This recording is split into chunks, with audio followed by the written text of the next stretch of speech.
ప్రభు పేరిట ప్రైజ్లాడండి. అందరూ బాగున్నారా? మీ అందరూ బాగోవాలని, క్షేమంగా ఉండాలని రోజు మా ప్రార్థనలో జ్ఞాపకం చేసుకుంటున్నాం. ఈరోజు వాక్యం సామెతలు 22వ అధ్యాయం 4వ వచనం. యెహోవా యందు భయభక్తులు కలిగి ఉండుట వినయమునకు ప్రతిఫలము, ఐశ్వర్యమును ఘనతయు జీవమును దాని వలన కలుగును. యెహోవా యందు భయభక్తులు కలిగి ఉంటే దేవుడు ఎన్నో ఆశీర్వాదాలు ఇస్తా అంటున్నాడు. ఐశ్వర్యము, ఘనత, జీవము అవన్నీ వస్తాయంట. ఆయన యందు ఎప్పుడైతే భయభక్తులు కలిగి ఉంటామో సమస్తము కూడా మనకు దయచేస్తాడు దేవుడు. ఏది కూడా లోటు చేయడు. మన పిల్లలకి ఏం కావాలంటే వాళ్ళు అడగకముందే మనం చూస్తూ ఉంటాం. అదేవిధంగా పరలోకమందు ఉన్న మన తండ్రి కూడా మనకి ఏది కావాలంటే అది ఇస్తాడు. ఆయనకి ఇష్టంగా మనం జీవించినప్పుడు ఎప్పుడు కూడా విడిచిపెట్టడు. ఏది కావాలంటది.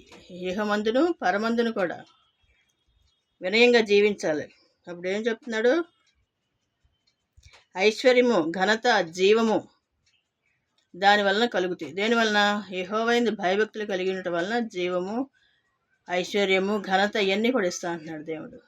ఇక్కడే కాదు, అక్కడ కూడా పరమందు కూడా అన్ని ఆశీర్వాదాలు పొందుకుంటాం. ఆయన యందు భయభక్తులు కలిగి జీవించినప్పుడు ఎన్నో ఆశీర్వాదాలు, మేళ్ళు పొందుకుంటాం. కాబట్టి ఆయన యందు భయభక్తులు కలిగి, వినయం కలిగి, ఆయన యందు విశ్వాసం ఉంచుతూ మన జీవిత ప్రయాణం కొనసాగించాలి.